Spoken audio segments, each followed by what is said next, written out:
യൂട്യൂബിന് വിട. സൂര്യയിലെ എല്ലാ പരമ്പരകളും സംരക്ഷണത്തിന് ശേഷം തികച്ചും സൗജന്യമായി സൺ നെക്സ്റ്റ് ആപ്പ് ഡൗൺലോഡ് ചെയ്യൂ. കണ്ടാസ്വദിക്കാം നിങ്ങളുടെ പ്രിയ പരമ്പരകൾ.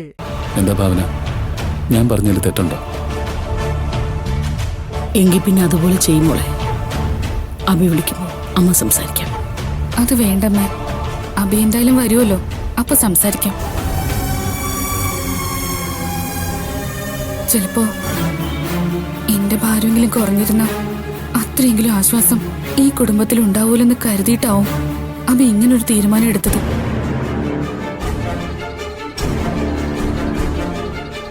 അങ്ങനെയൊന്നും ചിന്തിക്കേണ്ട ഭാമേ. എന്റെ കാഴ്ചപ്പാടിൽ ഈ വീട്ടിൽ ആർക്കും ഒരു ഭാരമല്ല. നമ്മളെല്ലാം ദൈവത്തിന്റെ മക്കളാണെന്ന് കേട്ടിട്ടില്ലേ? അപ്പൊ പിന്നെ ഓരോരുത്തരെ എങ്ങനെയാണ് സംരക്ഷിക്കേണ്ടതെന്ന് ദൈവത്തിനറിയാം. പക്ഷെ നമുക്കും ആ ദൈവചിന്ത ഉണ്ടാവണം. കണ്ടില്ലേ ഭാവനയുടെ മുഖത്ത് സന്തോഷം? എന്നും എല്ലാവരെയും ചേർത്ത് പിടിക്കാനേ ഭാവന ആഗ്രഹിച്ചിട്ടുള്ളൂ. ഇപ്പൊ ഈ അവസ്ഥയിലും അത് തന്നെയാ ഭാവനയുടെ ചിന്ത. ശരിയല്ലേ ഭാവന?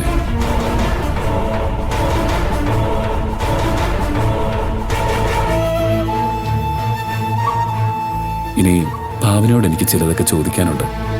ചോദിക്കട്ടെ?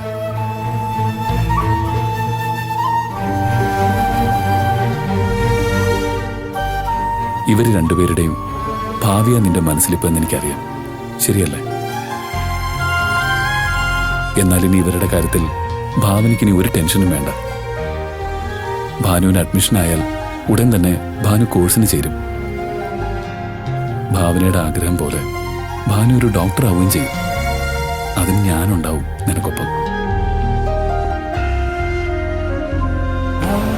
എനിക്കറിയാം തന്നെ മനസ്സിലെന്താണെന്ന്. ഞാനിതൊക്കെ ഏറ്റെടുത്ത എങ്ങനെയായി തീരുന്നല്ലേ താൻ ചിന്തിക്കുന്നത്? ഒന്നുകൊണ്ടും ഒരു ബുദ്ധിമുട്ടും ഭാനുവിന് ഉണ്ടാവില്ല ഭാവന. ഇവിടെ എൻ്റെ അമ്മയാണ് തടസ്സമായി വരാൻ പോകുന്നെന്നുള്ളൊരു ചിന്തയും നിനക്ക് വേണ്ട. എല്ലാത്തിനും വഴി ഞാൻ കണ്ടിട്ടുണ്ട്. പിന്നെ ഭരത്തിന്റെ കാര്യത്തിൽ തനിക്ക് ഒരു ടെൻഷനും വേണ്ട. പ്രധാന കടമ്പയായ ഫിസിക്കൽ ടെസ്റ്റ് കഴിഞ്ഞില്ലേ? ഇനി മെഡിക്കൽ ടെസ്റ്റും ഇന്റർവ്യൂവും കൂടെ കഴിഞ്ഞ ഭരത് സേഫാവും. എന്നെ കൊണ്ടാവുന്ന എല്ലാ സഹായവും കൈക്കൂലി കൊടുക്കാതെ തന്നെ ഞാൻ ചെയ്തു കൊടുക്കും. എന്താ അതുപോലെ സേതുവേട്ടനെയും നല്ലൊരു കാറ്ററിംഗ് സ്ഥാപനത്തിന്റെ ഉടമയായിട്ട് ഞാൻ മാറ്റും. അതിനുള്ള കഴിവ് സേതുവേട്ടനുണ്ട്. ഞാനൊന്ന് താങ്ങായി നിന്നുകൊടുത്താൽ മാത്രം മതി.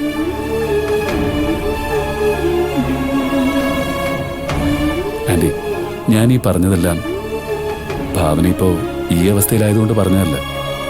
അല്ലെങ്കിലും എന്റെ മനസ്സിലും അങ്ങനെയൊക്കെ തന്നെയായിരുന്നു. ഇത്രയും ഭാരങ്ങൾ ഭാവനയുടെ മനസ്സിലുള്ളപ്പോ പെട്ടെന്നൊന്നും ഭാവനയ്ക്ക് ജീവിതത്തിലേക്ക് തിരിച്ചു വരാൻ പറ്റില്ല. അതുകൊണ്ടാണ് ഞാനിതെല്ലാം പറഞ്ഞത്.